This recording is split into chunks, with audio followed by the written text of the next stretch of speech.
Reitero mi agradecimiento, antes que nada a todos ustedes que vienen a testimoniar nuestro agradecimiento a 8 ciudadanos que están acá sentados en este formato tan especial. Quisimos que estuvieran con el embajador Jorge Hugo Herrera Vegas, todos ellos sentados aquí formando este panel. Digo en agradecimiento a ellos porque por su trabajo, su vocación democrática a limar diferencias, a ceder en libertad a determinado tipo de posiciones, pudieron dar lugar a la constitución de un documento que hoy, un libro virtual, que hoy se presenta en sociedad ante ustedes como testigos, y que realmente creo que significa un aporte en varios planos. Sin duda en el técnico, porque acá están los que fueron responsables máximos de la política energética de los distintos gobiernos de la democracia argentina. Al mismo tiempo, vuelvo a repetir, de ciudadanos que con concepciones políticas diferentes pudieron armonizar y diseñar una posible política de Estado para la República Argentina en esta materia energética de tanta trascendencia. Y tuvieron algo que para las sociedades es crucial, que es un criterio de anticipación, que es responsabilidad del político, del hombre público, del experto que se dedica a esta temática, digo de anticipar determinado tipo de situaciones, cosa que se debe hacer a efecto de evitarle costos a la sociedad, y que hoy corroboramos que en cuanto a su diagnóstico estaba acertado, y que no vienen a decir sobre su acierto, sino lo que vienen a decir es, mirando hacia el futuro, cómo podemos trabajar en orden a continuar profundizando esta política de Estado y volver a darle al sector energético argentino la posición de relevancia y de aporte al desarrollo nacional que siempre ha tenido a lo largo de nuestra historia. Quisiera aclarar cómo vamos a desarrollar esta sesión. Al formato convencional que tiene el CARI de sesión académica, donde hay una presentación breve y luego un intercambio, no la hemos podido desarrollar de esa manera. Lo hablábamos hoy con Jorge Hugo Herrera Vegas, a quien en particular le agradezco la presidencia del Comité de Energía del CARI y en última instancia haber sido el escribano fiel de todo lo que ha sucedido y la mente creativa inicial de buscar este consenso. A él nuestro agradecimiento en particular. Digo que el formato que vamos a llevar a cabo es el siguiente. Jorge Hugo Herrera Vega escribió unas preguntas a efectos de que todos ellos pudieran participar. Los señores exsecretarios no saben cuáles son estas preguntas. Esas preguntas las voy a formular yo y voy a ir eligiendo a cada uno de ellos. Está escrito y lo hemos decidido con Jorge Hugo qué preguntas hacerle a cada uno, porque nos pareció que era el mejor criterio para ir tocando todos los temas que están contenidos en este libro virtual. Tienen una posibilidad de intervenir entre 5 y 7 minutos, así que todos, como si ustedes preguntaran, no, discúlpenme, lo voy a hacer yo, va a haber un diálogo con los señores. Pero inicialmente, yo ahora, en este momento, voy a ceder el piso a Jorge Hugo Herrera Vegas, a efecto de que el embajador, director de este comité, donde se desarrolló este trabajo, cuente la cronología desde el momento de la iniciación de estas reuniones hasta la fecha, y me parece sirva como testimonio, primero de lo sucedido y segundo de aquellos que creo que podríamos imitar. Por lo menos en el caso del Consejo Argentino para Relaciones Internacionales, aquí está el vicepresidente, el señor secretario general, tanto Antonio Streni como Felipe de la Valls, lo mismo que otros integrantes acá, y el secretario académico, el doctor Yadós. Nosotros insistimos que esto también se emite en otros comités. De hecho tenemos uno, como es el comité, ya lo vas a mencionar Jorge Hugo, el de Asuntos Agrícolas, que ha generado el mismo tipo de proceso. Hemos incitado al resto que haga lo mismo, porque me parece que cuanto más políticas de Estado se vayan diseñando, más elementos tenemos para reconstruir parte de aquello que puede haberse transitado no adecuadamente, no solo en este gobierno, sino en anteriores también, sino fundamentalmente para mirar hacia el futuro y construir esto que necesitamos reconstruir. Jorge Hugo.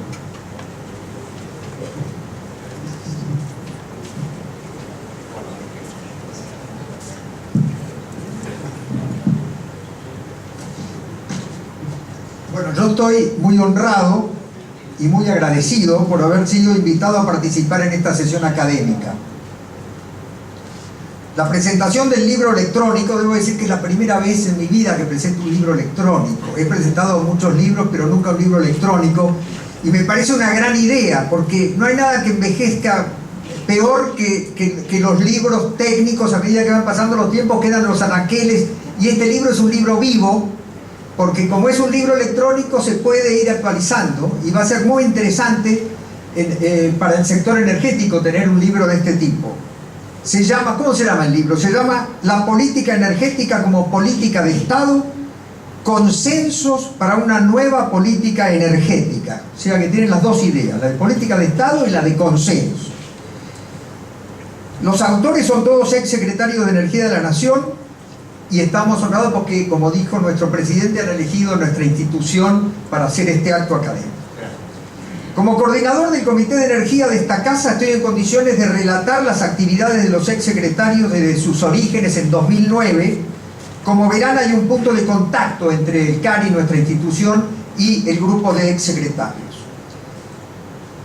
Estábamos en el año 2008 y para la última reunión de ese año, a mediados de diciembre, organicé un debate sobre la situación energética de ese momento y propuse, y fue aceptado, que los primeros en opinar fueran los exsecretarios de Energía que concurrían habitualmente a las reuniones matinales del comité. Aceptaron hacerlo 4 de ellos: Apud, Guadañi, La Peña y Montamat.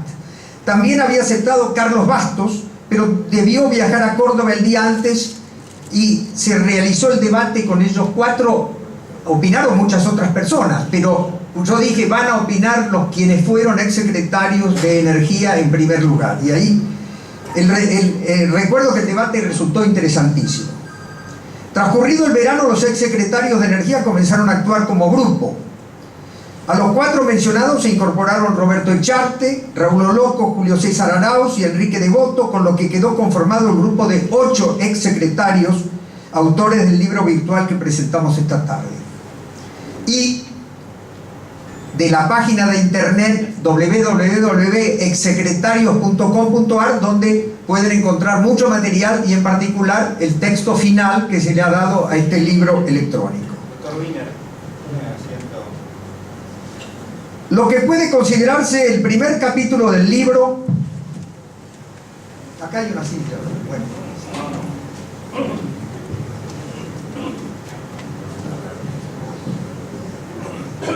Lo que puede considerarse el primer capítulo del libro, el trabajo inicial del grupo, fue titulado Propuesta de una política de Estado para el sector energético argentino, y tiene fecha del 11 de marzo del año 2009. La presentación al público del texto no fue fácil. Se realizó el siguiente mes de abril en el salón del Instituto Mosconi, que quedó chico para los asistentes, con muchos legisladores, muchos representantes de la actividad energética, en el marco de las críticas que lanzó el ministro De Vido contra el informe y la polémica que desató su difusión. Lo que contribuyó también a caldear el ambiente fue que debió ser presentado en la Facultad de Ingeniería de la UBA, como recordarán, cuyo decano, Carlos Rosito, negó a último momento la sede por considerar que no puede ser caja de resonancia de fines políticos. Interesante argumento. Se registraron esos días fuertes cruces recogidos por la prensa entre el ministro De Vido y los 8 exsecretarios. El documento fue enviado a la presidenta Cristina Fernández de Kirchner, que nunca acusó recibo ni respondió.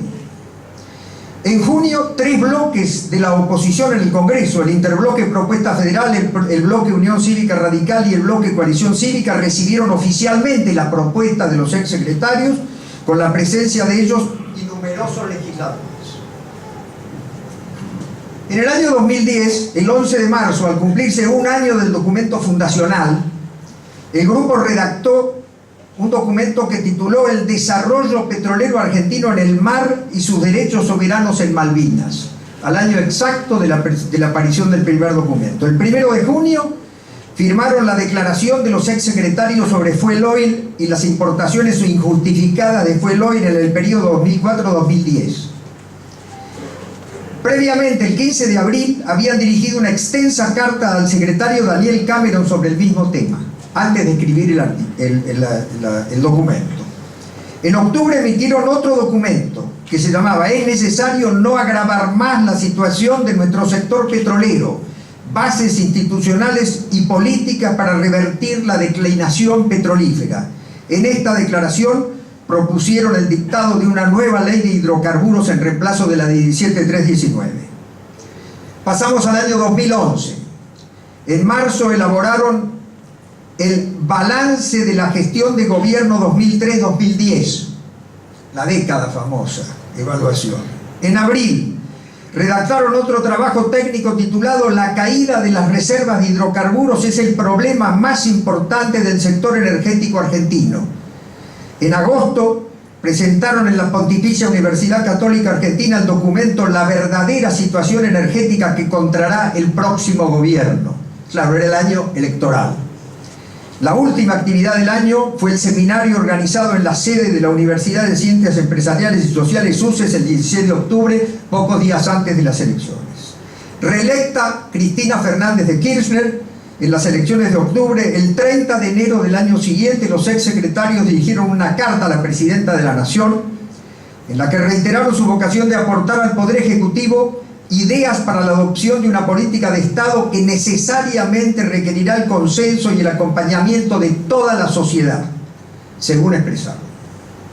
En mayo hicieron pública una nueva declaración titulada Los desafíos energéticos argentinos en mayo de 2012 y en noviembre redactaron un extenso trabajo titulado, tal vez el más importante, Consensos para recuperar la confianza y transformar en riqueza nuestro potencial energético, en el que consideraban los hidrocarburos convencionales y no convencionales, el sector eléctrico, la estatización del 51% del capital accionario de YPF y el plan de 100 días de Galuccio.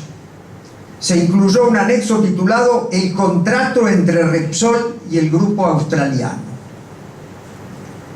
En mayo del año 2013, ya estamos en el año pasado, como respuesta al eslogan del gobierno de que los últimos 10 años han sido una década ganada, los secretarios emitieron un documento titulado La energía en el periodo 2003-2013, 10 años perdidos, en cuya introducción sus autores, al reseñar los síntomas del deterioro de la República, incursionan fuera del campo de la energía, entrando francamente en el terreno político. Consideran con argumentos que me parecen irrebatibles que el periodo 2003-2013 es una década perdida en energía para la Argentina. En agosto, en un comunicado de prensa, expresaron su preocupación por la inminente adjudicación de las obras hidroeléctricas del río Santa Cruz, cuya factibilidad real era desconocida, y solicitaron al gobierno que transparentara los estudios correspondientes. Al mes siguiente, en septiembre, criticaron el acuerdo YPF-Chevron, advirtiendo que resultaba inadmisible que se mantuvieran en secreto las cláusulas del convenio y que la ampliación de las concesiones que exigen las petroleras no se puede concretar con la ley de hidrocarburos vigente. Llegamos por fin al año actual.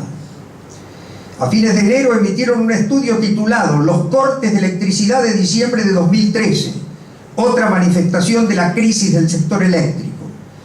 Y el mes pasado enviaron al secretario de Energía Cameron una carta en la que le solicitan la rápida publicación de las cifras de reservas de hidrocarburos correspondientes al año 2012, ya que esa información resulta necesaria para los análisis y estudios de quienes deben tomar decisiones productivas. Salgo de la reseña, todos esos documentos son los que constituyen el libro que acabo de presentar sin entrar en mayores detalles por razones obvias de tiempo.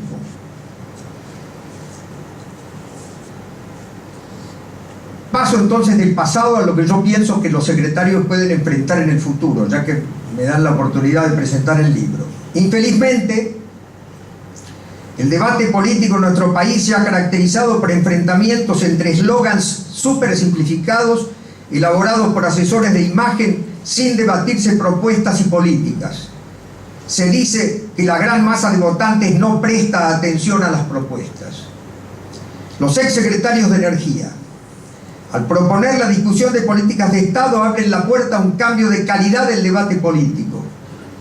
Su ejemplo ha sido seguido por otros sectores como el de la producción agropecuaria, que mencionó el presidente del CARI, y pueden extenderse a otras, como la educación, la seguridad, el transporte, la ciencia y la tecnología, todas áreas que requieren proyectos de inversiones y esfuerzos que ultrapasan los plazos presidenciales. Las 4 fórmulas presidenciales que, según los encuestadores, reciben actualmente el mayor apoyo del electorado no tienen por ahora la posibilidad de ser elegidas en la primera vuelta, con los datos actuales.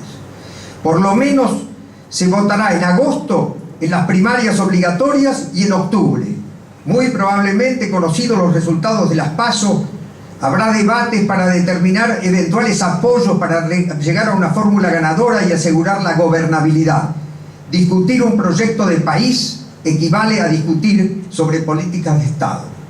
En mi opinión, sería bueno para la salud y la calidad del sistema político de la Argentina que esos debates consistan en la discusión de políticas como las que el grupo de exsecretarios de Energía han venido proponiendo en los últimos 5 años.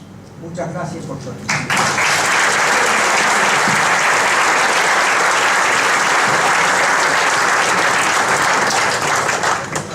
Como les explicara a ustedes al comienzo de esta sesión académica, comenzaré con las 8 preguntas, los 8 miembros de este panel.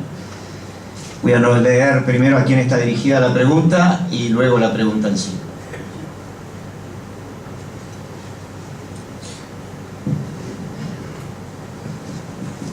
La primera pregunta se la haremos al doctor Alieto Guadagni. Se trata de la evaluación de los 10 años 2003-2013. ¿Qué se hizo? ¿Hay realizaciones que pueden reconocerse? ¿Cuáles son? ¿Qué debió hacerse y no se hizo? Alieto Guadagni, en uso del piso.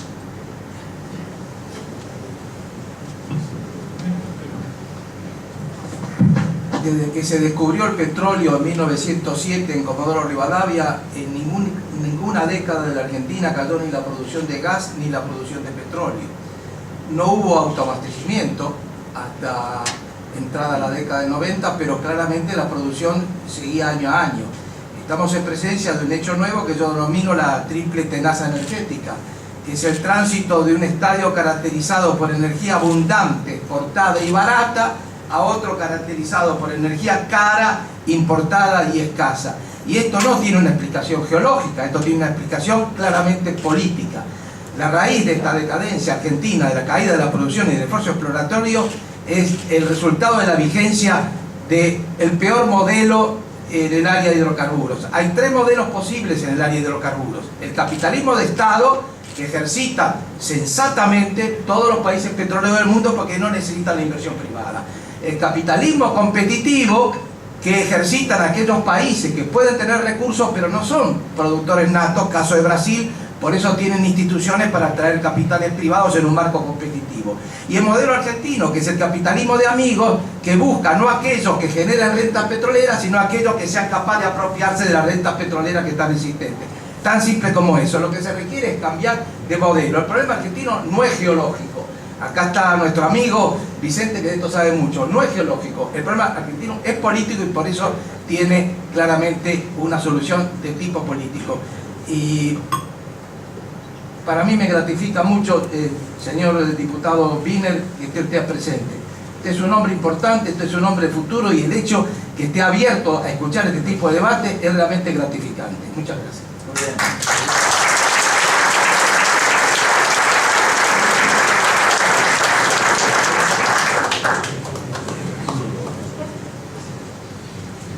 La segunda pregunta irá dirigida a Emilio Pud.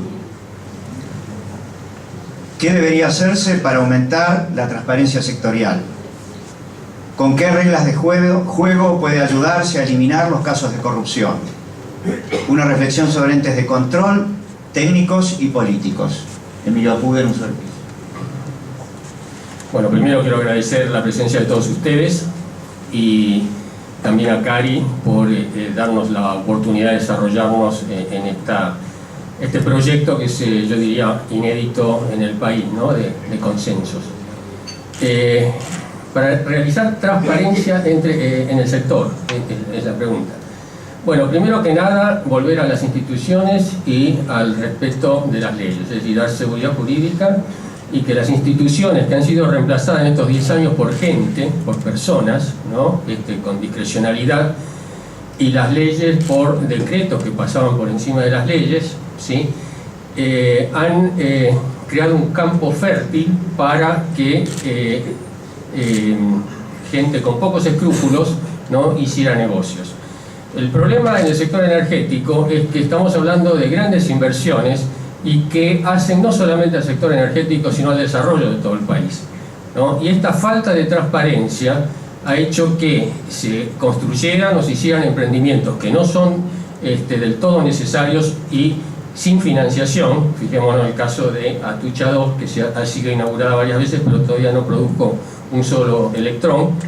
Y el caso de algunas áreas que se han dado a los amigos. Yo creo que hay que cambiar completamente este método, esta metodología, y creo que hay consenso entre las principales fuerzas de la oposición que pueden ser gobierno a partir de diciembre del 2015. Y eso quiere decir que tenemos que volver a el Estado de Derecho, o sea, seguridad jurídica, reglas de juego claras y perdurables, es decir, las reglas de juego que las garantice el gobierno que gana el año que viene no sirven. Tiene que estar consensuada por los que van a venir en el 2019, en el 2023, etc. Si no, esto no puede caminar. Y yo creo que más que nada volver al sistema de licitaciones y al sistema de exposición pública de todos los actos de gobierno. El oscurantismo que ha ocurrido en esta época yo creo que es una de las principales causas del gran deterioro que ha tenido el sector energético, que hasta el 2003 más o menos estaba funcionando bien. Muchas gracias.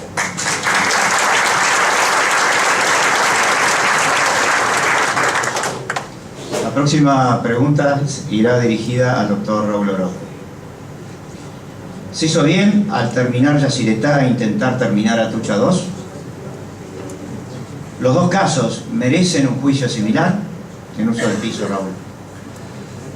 Yo creo de que fundamentalmente no depende tanto de las obras, sino de la transparencia. Como dijo Emilio, son obras que hoy son necesarias. Ni hablemos de lo que costaron, es otra cosa, y de qué manera se hicieron. Por ejemplo, todos ustedes saben perfectamente lo que significó Yacyretá. Miles y miles de millones justamente, digamos, tirados al río por falta de criterio, por falta de financiamiento genuino, pero yo creo que era necesario terminar. Respecto de Atucha 2, en algún momento el Banco Mundial me pidió a mí en ese momento, secretario de Energía, que definiéramos un plan de evacuación para el Gran Buenos Aires en caso de desastre nuclear.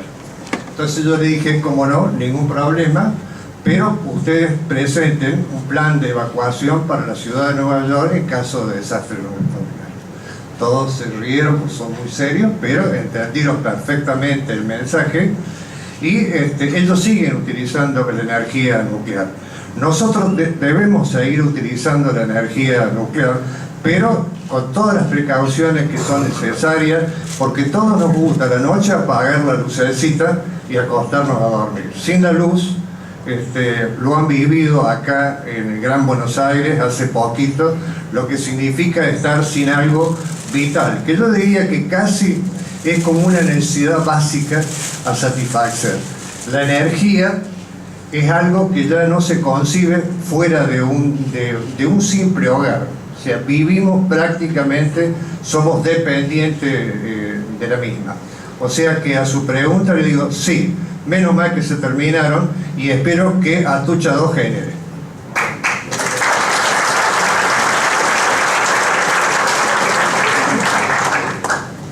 Esta cuarta pregunta va dirigida a Roberto Echar. ¿En qué sentido debe evolucionar la matriz energética argentina a partir de su estructura actual? ¿Más carbón? ¿Más hidro? ¿Qué cabe esperar de las fuentes nuevas y renovables? Echar en eso. Buenas noches. La pregunta es cómo debe evolucionar la matriz energética. Yo creo que la matriz energética tiene que evolucionar en el sentido de ir hacia lo que es renovable y no los residuos de hidrocarburos. Pero mientras tanto el hidrocarburo tiene que ser la base de la producción energética hasta que tengamos los elementos que los puedan reemplazar. La generación hidroeléctrica, que es una gran solución, es la solución del que tiene plata, porque no se sabe lo que cuesta, no se sabe cuándo se termina, pero una vez que se termine y pagando las cuentas, se llega a la conclusión de que es barato y es lindo tener una empresa propia. Es que todos quisiéramos tener la casa de nuestros sueños para vivir. Eso es la generación hidroeléctrica. Pero mientras tanto que no podemos, tenemos que ir a las soluciones más caras como el alquiler. Bueno, en este caso estamos consumiendo petróleo y gas por no tener el tiempo para la generación hidroeléctrica, que tarda mucho en concretarse, cuesta más de lo que siempre se presupuestó, y además después tiene muy gratis el combustible porque es en agua. Además, los recursos argentinos son muy especiales. Los grandes recursos hídricos están en la cuenca del Limay, en la cuenca de Santa Cruz y en la cuenca del Paraná y Uruguay. Sacando los del Limay y los de Santa Cruz, que están en zonas menos desarrolladas del país, los demás son recursos compartidos con países limítrofes. Caso Paraguay, caso Brasil, que tienen obviamente distintas prioridades de las nuestras.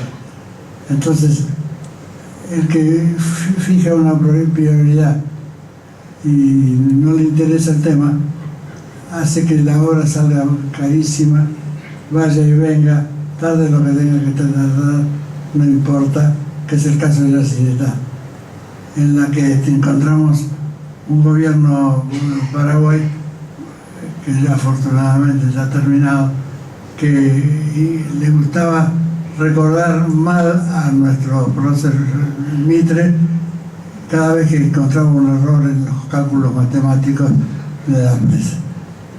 Si se habían equivocado en calcular un vertedero, la culpa la tenía Mitre. Y si algún estúpido quería hacer la obra más barata, la culpa la tenía Mitre. Yo era uno de los estúpidos, obviamente. El mejor aprovechamiento hidrológico sobre el Paraná es Corpus, pero con lo cual resolveríamos un problema que tenemos como Brasil, pero tenemos el mismo socio. El hecho que haya cambiado el régimen político no creo que haya cambiado la mentalidad del socio, porque estos problemas no cambian en pocos años. De todas maneras, la reserva hidroeléctrica hay que utilizarla y hay que lograr una compensación de todas las fuentes primarias de energía. Y después vienen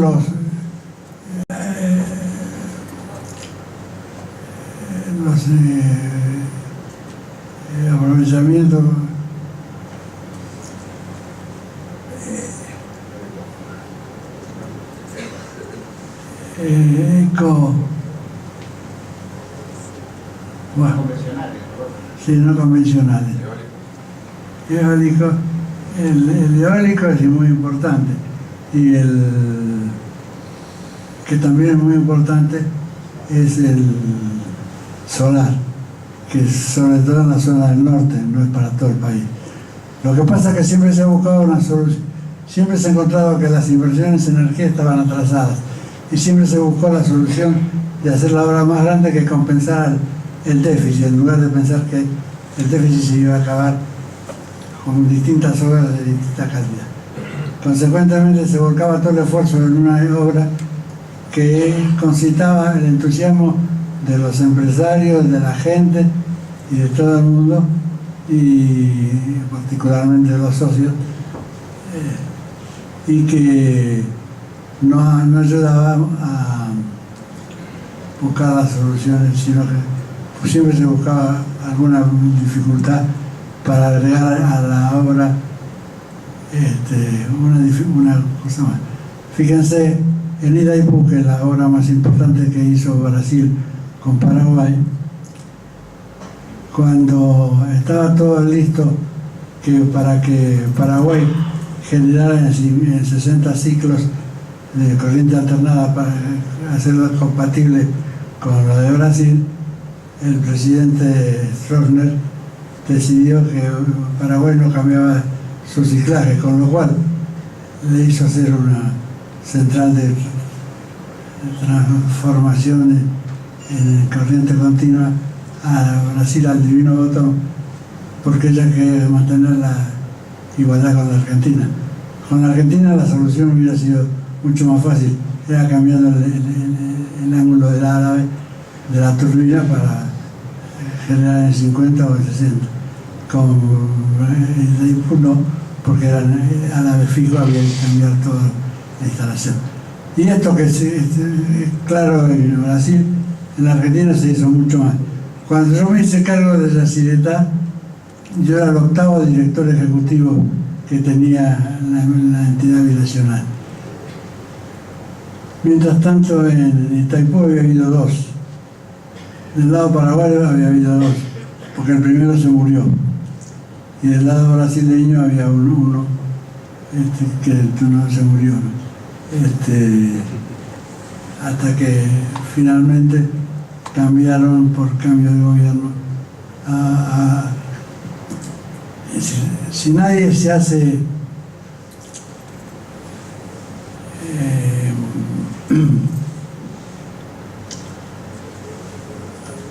partícipe de un proyecto y no hay confiabilidad entre los socios, ustedes saben bien que las empresas no andan.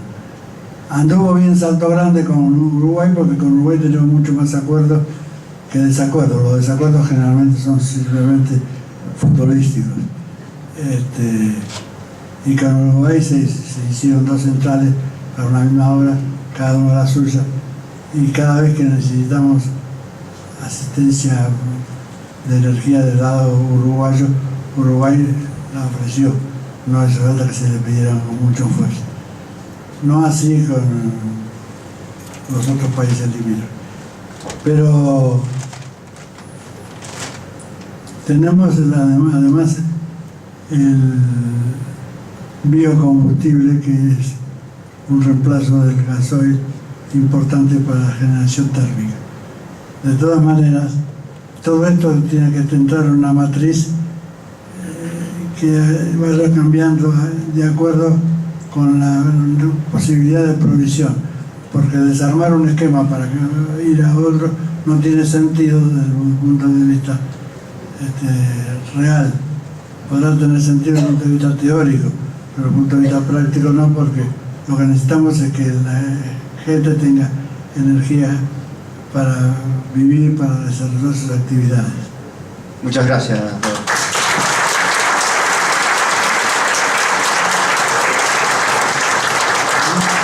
La próxima pregunta está dirigida al doctor Daniel Montamán. ¿Pueden los hidrocarburos no convencionales extraerse con la ley vigente para los convencionales o es necesaria una ley especial de fomento para ellos? ¿Tienen costos más altos en estas condiciones? comencemos por el último. Sí, los hidrocarburos no convencionales tienen costos bastante más altos que los convencionales, porque se trata de una tecnología que se parece más a la minería. Esto es minería petrolera, el tema de extraer los recursos no convencionales. Es una tecnología que ya por supuesto está experimentada, fundamentalmente donde se dio la revolución de los no convencionales, que es en Estados Unidos, pero que necesita transitar en el país una curva de aprendizaje. A veces se hacen asociaciones muy simplificadas entre lo que es el potencial geológico nuestro y el desarrollo del potencial que ya tiene los Estados Unidos en shale gas. A nosotros todavía nos falta ver qué va a pasar con el potencial de los no convencionales. Curva de aprendizaje, sí sabemos que valen mucho más y tienen muchos más costos. Entonces, yo diría que parados en el presente y respecto al futuro, el desarrollo de los no convencionales tiene 3 hitos. El primer hito es un hito económico. En este contexto económico del país, los recursos no convencionales van a seguir durmiendo el sueño de los tiempos, porque esa ingente inversión que hace falta para desarrollarlos necesita un contexto de reglas de juego, de estabilidad económica, de previsibilidad en los mecanismos de apropiación y distribución de la renta, que hoy no los tenemos. Entonces miren lo que les voy a decir. El segundo hito que requieren los recursos no convencionales para su desarrollo es un hito político. ¿Cuál va a ser la gestión de gobierno a partir del 2015? Si estos recursos que todavía no han transitado la curva de aprendizaje, que requieren muchísimas inversiones, que tienen altos costos, siguen expuestos a políticas cortoplacistas en el próximo turno de gobierno, no va a haber desarrollo posible. Si estos recursos se encuentran a partir del 2015, más que con una política de gobierno, con una política de largo plazo, que traduzca a lo mejor una política de Estado en la alternancia republicana del poder, el hito este político va a ser transpuesto. Y la mejor prueba de cómo va a ser transpuesto es con una nueva ley de hidrocarburos. No sé si esa nueva ley de hidrocarburos tiene que tener un régimen especial para la concesión de los recursos no convencionales. Yo no tengo en claro si las concesiones tienen que ser 25 años más 10, tiempo indefinido, 35 años. Lo que sí tengo en claro es que en esa ley de hidrocarburos debe estar totalmente aclarado las dudas que existen sobre el tema ambiental en materia de desarrollo y explotación de los hidrocarburos no convencionales, por toda esta problemática que plantea el fracking y que ustedes la conocen. Pero el tercer hito, y con esto termino, de los no convencionales, terminará siendo la prueba geológica. Bueno, ya Chevron ha hecho 120 pozos, ¿verdad? ¿Cuáles son los resultados? Algún tiempo nos enteraremos. Si siguen los resultados, deben haber sido más o menos buenos en términos de rendimiento para una explotación comercial. Si no, y bueno, tenemos que bajar las expectativas sobre el desarrollo de los no convencionales. Y lo último, depende la Argentina en su futuro energético, petrolero y gasífero, en esta matriz que es tan dependiente de los fósiles, solamente del desarrollo de los no convencionales? Por supuesto que no. Están los convencionales. Hay cuencas sedimentarias que todavía están subexploradas y que con otro ambiente económico y otro microclima político también pueden desarrollarse. Lo que estoy seguro es que, como dijo Alieto, nuestro problema no es geológico. Hemos alcanzado picos institucionales y venimos declinando en la producción de hidrocarburos y gas por los problemas institucionales que hemos generado con la política energética que hemos desarrollado estos años y que debe cambiar para que la Argentina pueda recuperar el autoabastecimiento energético.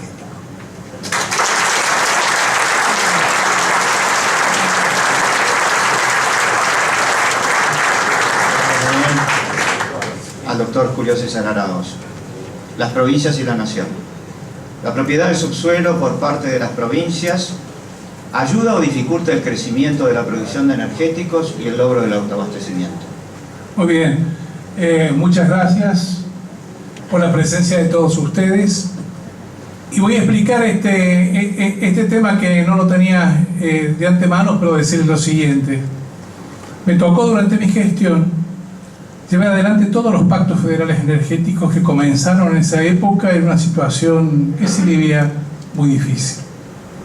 Fui constituyente también nacional y estuve a mi cargo la idea de la provincialización de los recursos. O sea que desde la matriz, o desde que comencé la tarea hasta terminar con la idea de la Constitución Nacional, siempre estuve de acuerdo con la provincialización de los recursos energéticos. ¿Pero esto qué significa? ¿Significa que esta es la panacea de todo?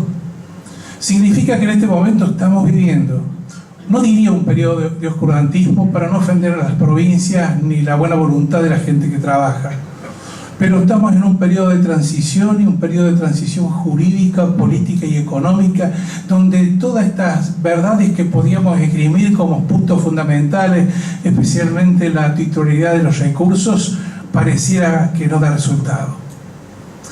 Pero también soy de los que creen con mucha voluntad que de las situaciones difíciles se sale fundamentalmente por arriba. Y también creo de que la solución es fácil porque la solución es política, no forma parte únicamente de las ocurrencias técnicas que tienen sus limitaciones. Con pactos federales, nuevamente, con estado parlamentario de esos pactos federales se puede recurrir a darle vida a aquella necesidad de que las provincias tengan sus recursos y que la nación pueda tener políticas globales que permitan el desarrollo orgánico de toda la nación.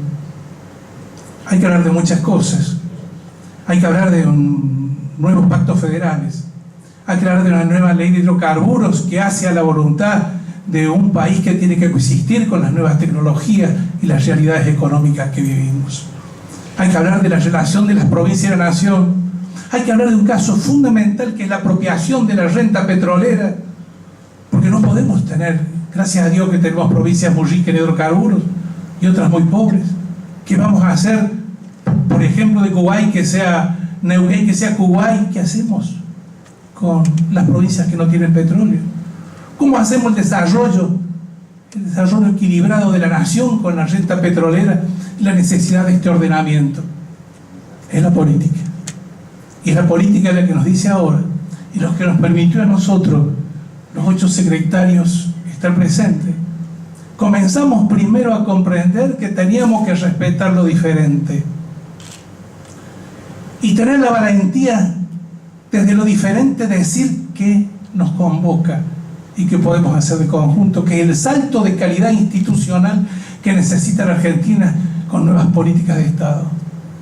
Por eso nosotros le hacemos un llamado día y día a nuestros amigos de la política que tienen la posibilidad de tener o de ser el nuevo presidente de la Argentina o conducir los destinos de la nación en este cambio institucional, que comprendan de la necesidad de la política de Estado, que comprendan incluso aquello que dice Francisco el Papa nuestro y del mundo, que habla de la necesidad de la filosofía, de la cultura del reencuentro, de la necesidad de ser diferentes. Eso habla de la democracia, pero la necesidad de tener la valentía de aunar en beneficio de nuestra sociedad aquello que nos puede beneficiar y nos posibilita una Argentina mucho mejor. Hay un profesor que siempre me decía, en las viejas cátedras del derecho, que me decía: la historia es una gran maestra que nos enseña el pasado, pero cuidado, la política es una gran maestra que nos enseña a describir el presente y a convalidar el futuro. Por eso nosotros estamos, más que hablar del pasado y de nuestras diferencias que tuvimos cuando nos fuimos sucediendo unos a otros, miramos el presente y le queremos agradecer a ustedes que nos acompañen y ojalá nos escuchen los dirigentes de la Argentina. Gracias.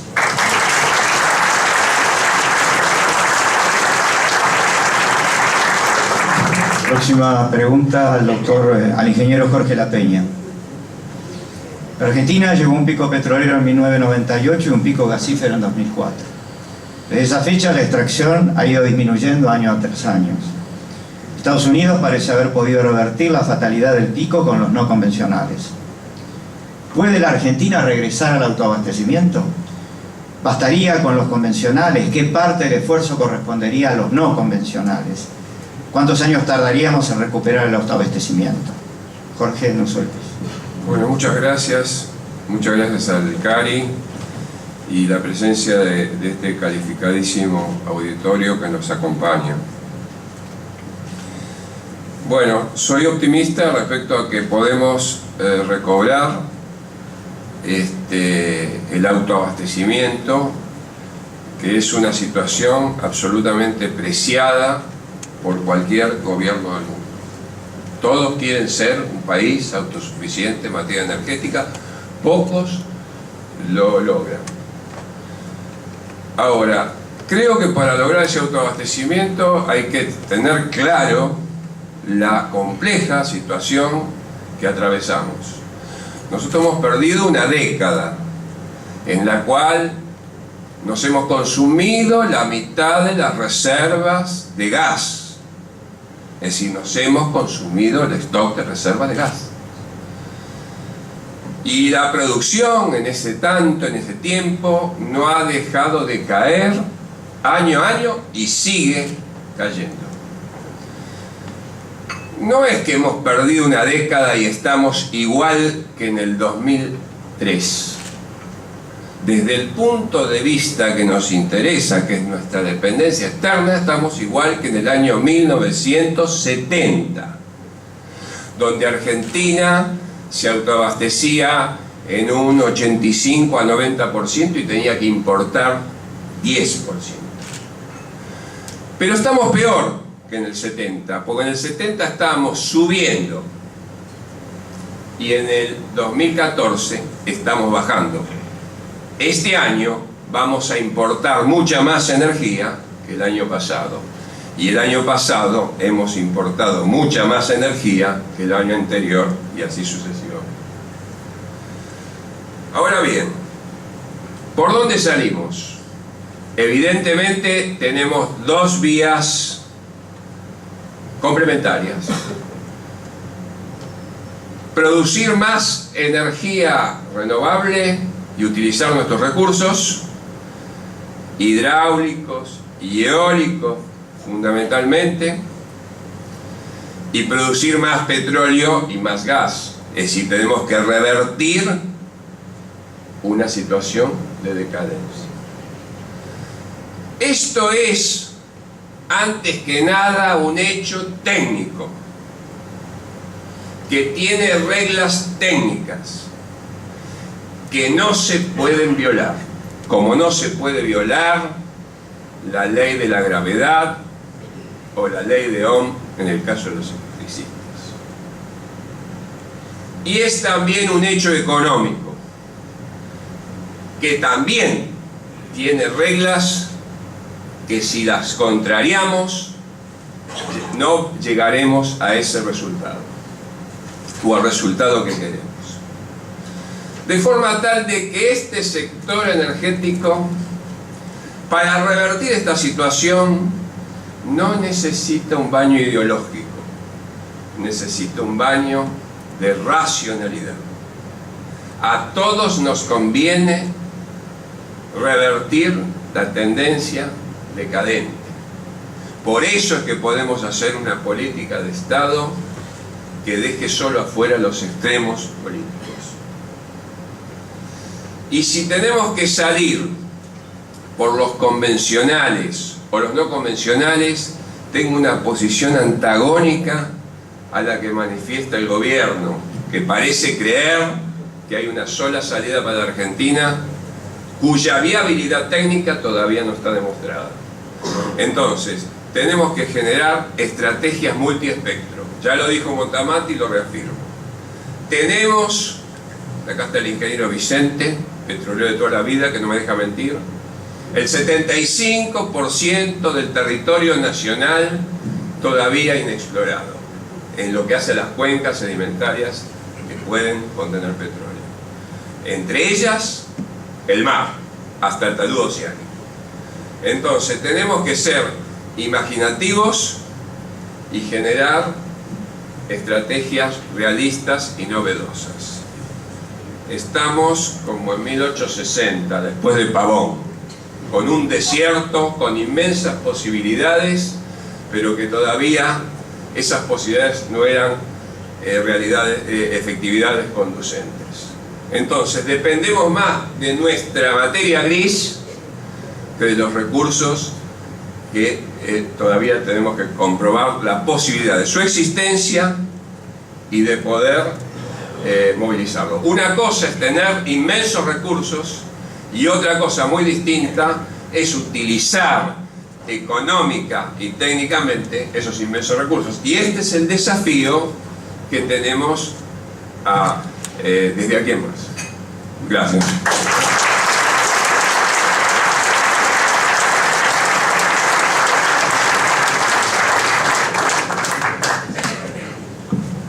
Octava y última pregunta, Enrique Boto.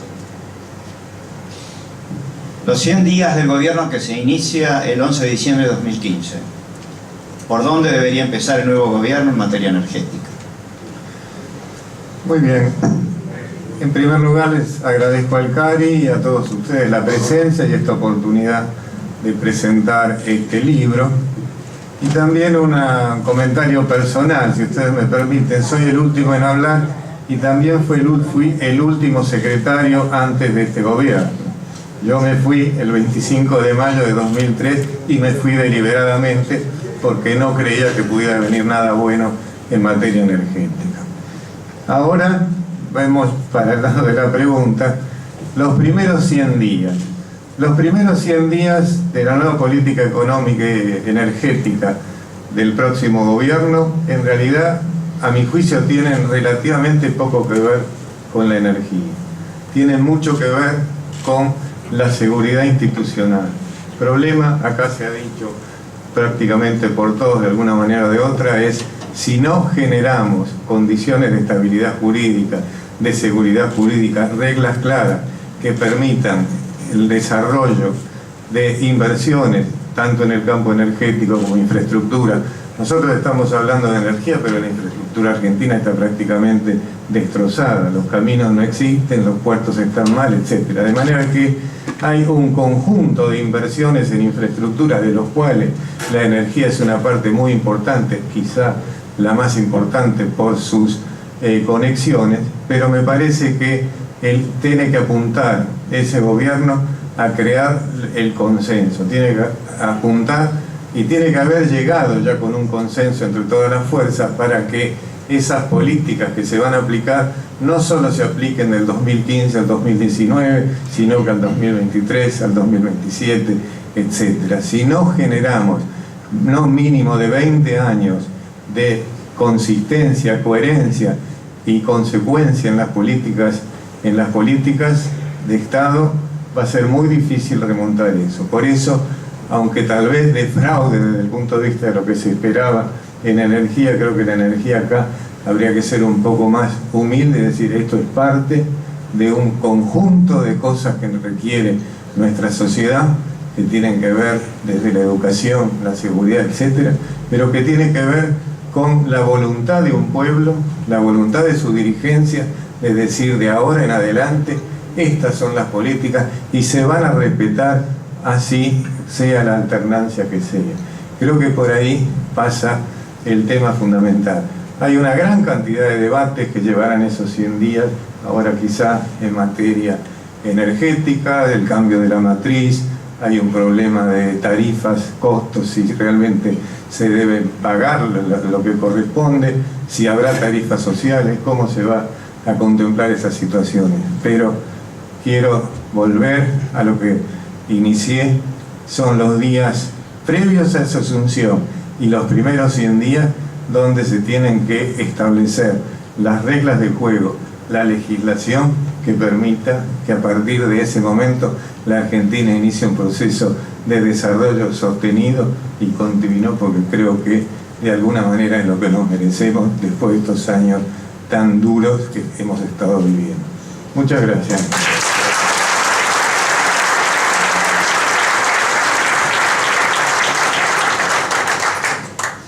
Un especial agradecimiento a los 8 panelistas, pero en especial un nuevo agradecimiento por haber cumplido con exactitud el tiempo. Verdaderamente no lo habíamos previsto, Jorge.